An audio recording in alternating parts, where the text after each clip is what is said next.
Freemasons as a response to a query from a bishop in the Philippines. This bishop from Dumaguete was alarmed by the growing number of Freemasons in our country, and we quote such letter response from the Vatican. Active membership in Freemasonry by a member of the faithful is prohibited because of the irreconcilability between Catholic doctrine and Freemasonry. Immediately, Masons from our jurisdiction were quick to the draw in defending our craft and their choice of becoming a Mason and maintaining membership in Freemasonry while affirming their faith as Roman Catholics. There were posts in social media, flooding everywhere, and mixed emotions from various people overflowed.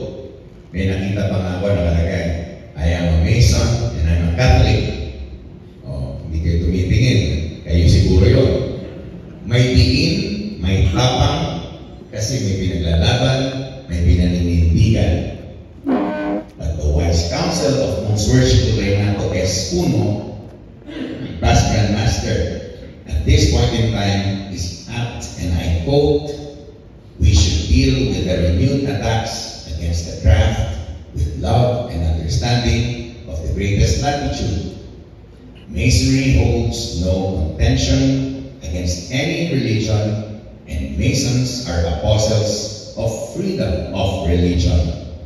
Indeed, the strength of Masonry lies in its teachings, taken mainly from the universal teachings of the major religions of the world. We are also committed to the dispersal of harmony among all men, and this objective will elude us if we do not build bridges with our fellow men, including our critics and detractors.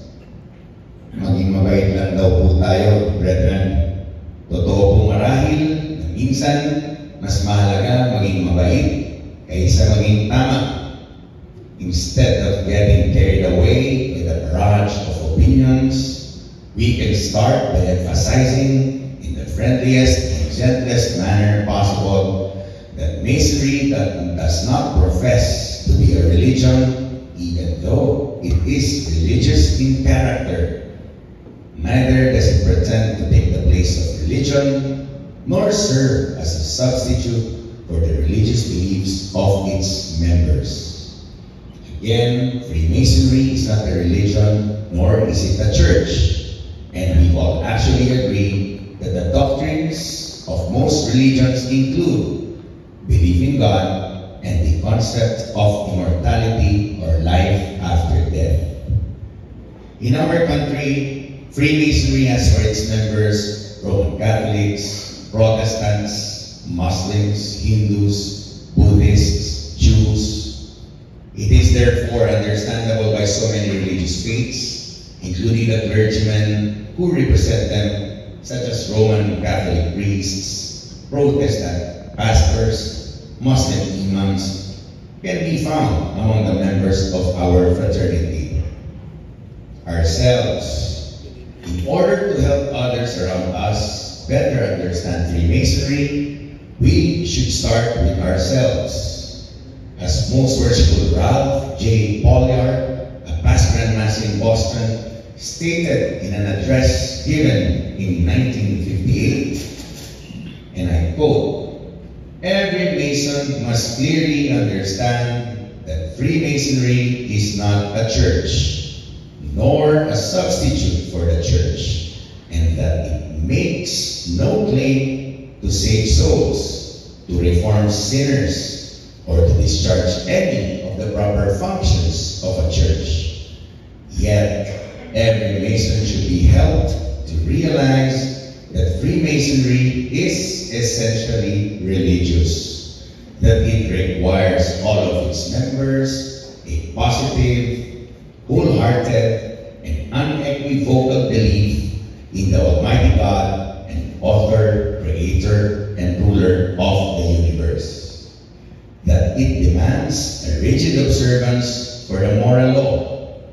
That it stresses the value and importance of prayer, that it teaches the immortality of the soul, and that the Holy Bible, or similar volume of the Sacred Law, which lies open upon every Masonic altar, is revered as the great light in Freemasonry and is accepted as the rule and guide of every Mason's faith.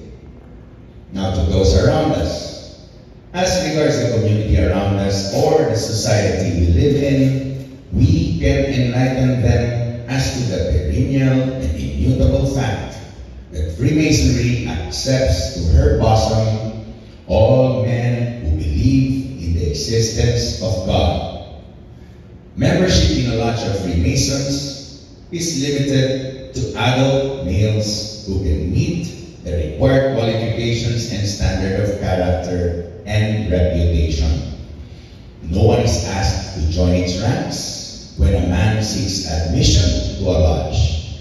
It is of his own free will and accord. The choice is his. As anyone who truly comprehends and appreciates the meaning of the craft well knows, this is as it should be. We believe that good and wise brethren can be trusted to act well and wisely each time.